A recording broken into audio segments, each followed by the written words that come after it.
Maaga ngang nagtapos ang kampanya ng Gilas Pilipinas sa 2025 FIBA Asia Cup na ginanap sa Jeddah, Saudi Arabia. Ito'y matapos pataubin ng higanting kupunan mula sa Australia sa kanilang quarterfinals game. Mula nang pumasok ang Oceania sa FIBA Asia Cup na kinabibilangan nga ng Team Australia, ay hindi pa nananalo ang Gilas Pilipinas sa kupunang ito, na sa tuwing magtatagpo ang ating national team at ang mga Boomers ay laging tambak ang kinahihinatnan sa pagtatapos ng laban. At mahirap mang aminin, hindi pa talaga kaya ng ating kupunan ang isang team na kinabibilangan ng mga veterano, datihan at active na mga NBA players.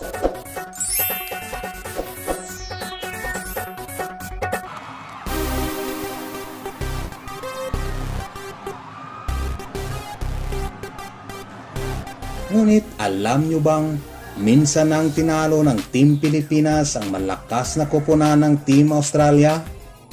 Ayon sa source sa isang FIBA records, huling tinalo ng Team Pilipinas ang koponan ng Australia sa isang larong may pahintulot ng Pandaigdigang Federasyon noong taong 1974 sa World Championship for Men sa score na 101-100. At ginanap ito sa San Juan, Puerto Rico.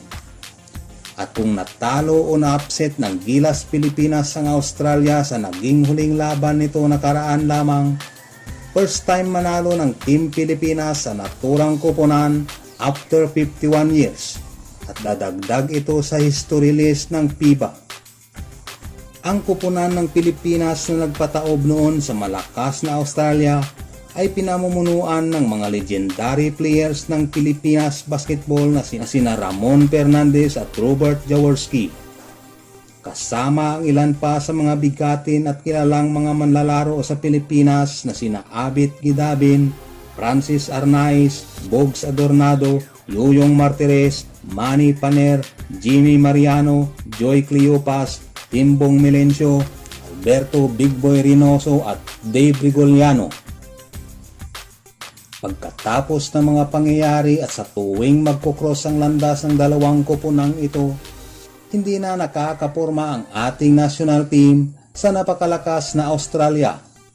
Sa katunayan, pagkatapos ng naging tagumpay ng ating koponan noong 1974, 4 na beses pang muling nagtagpo ang landas ng dalawang koponan.